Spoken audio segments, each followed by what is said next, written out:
बात 1970 के दशक की है, जब संत निरंकारी मिशन बाबा गुरबचन सिंह जी के नेतृत्व में तेजी से अपने पैर पसार रहा था। दिल्ली में एक विशाल निरंकारी सत्संग का आयोजन हुआ, जिसमें देश विदेश से हजारों की संख्या में भक्तगण उमड़ पड़े थे। इस आयोजन में सैकड़ों स्वयंसेवक सेवादार पूरी लगन और निष्ठा के साथ सेवा में जुटे हुए थे। कोई भोजन वितरण कर रहा था, तो कोई जूते संभाल रहा था और कुछ लोग साफ सफाई का काम कर रहे थे। उनके चेहरों पर एक सच्ची मुस्कुराहट और समर्पण की भावना साफ झलक रही थी, जो ये दर्शाती थी कि वे ये कार्य केवल दिखावे के लिए नहीं, बल्कि सच्चे मन से कर रहे हैं। इसी विशाल सत्संग में रामदीन नामक एक गरीब युवक भी आया था। वो रोज मेहनत मजदूरी करके अपना गुजारा करता था और सच्चे गुरु की तलाश में भटक रहा था। सत्संग के माहौल में आकर उसका मन अत्यंत प्रसन्न हुआ। उसने सेवादारों के निस्वार्थ भाव को गहराई से महसूस किया और उनके समर्पण से इतना प्रभावित हुआ कि उसने भी सेवा करने का दृढ़ निश्चय कर लिया। अगले दिन सुबह के 4 बजे थे और रामदीन सबसे पहले पंडाल में पहुंच गया। बिना किसी को बताए वो तुरंत साफ सफाई के काम में जुट गया। कुछ ही देर में वहां के एक मुखी सेवादार की नजर उस पर पड़ी।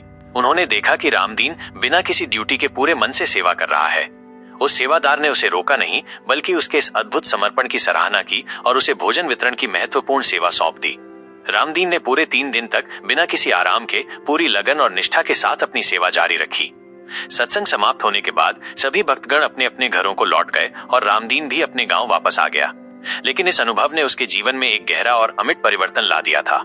2 महीने बाद रामदीन की मां अचानक गंभीर रूप से बीमार पड़ गई।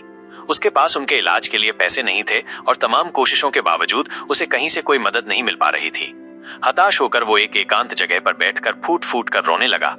तभी उसे सत्संग में सुने एक संत के वचन याद आए, सच्चे मन से की गई सेवा कभी व्यर्थ नहीं जाती, वो कहीं न कहीं फल अवश्य देती है। रामदीन ने मन ही मन अपने गुरु को याद किया और माँ के पास जाकर उनके सिर पर हाथ रखकर बोला, हे दातार, मैं अयोग्य हूँ, लेकिन मैंने तेरी सेवा में कुछ पल लगाए हैं। मैं उसी का फल मांगता हूँ, मेरी माँ को जीवन दान दे दे। अगले ही दिन एक अविश्वसनीय चमत्कार हुआ। एक बुजुर्ग संत, जिन्हें रामदीन ने सत्संग में देखा था, उनके गांव पहुंच गए। उन्होंने रामदीन की माँ की हालत देखी और कहा, बेटा, इन्हें तुरंत शहर ले चलो, इनका इलाज हो जाएगा। वो संत एक ऐसे डॉक्टर को जानते थे जिन्होंने रामदीन की माँ का निःशुल्क इलाज किया। कुछ ही दिनों में रामदीन की माँ पूरी तरह से ठीक हो गई। ये देखकर रामदीन की आंखों से खुशी के आंसू बह निकले। ये उसी निस्वार्थ सेवा का प्रत्यक्ष फल था। शिक्षा, ये कहानी हमें ये महत्वपूर्ण सीख देती है कि निस्वार्थ भाव से की गई सेवा न केवल दूसरों के लिए अत्यधिक उपयोगी होती है, बल्कि अंततः वो व्यक्ति को स्वयं भी हर मुश्किल से बचा लेती है। ईश्वर हर चीज देखता है और निस्वार्थ कर्मों का फल सही समय पर अवश्य देता है, भले ही वो किसी भी रूप में या किसी भी राह से हम तक पहुंचे। धन निरंकार जी।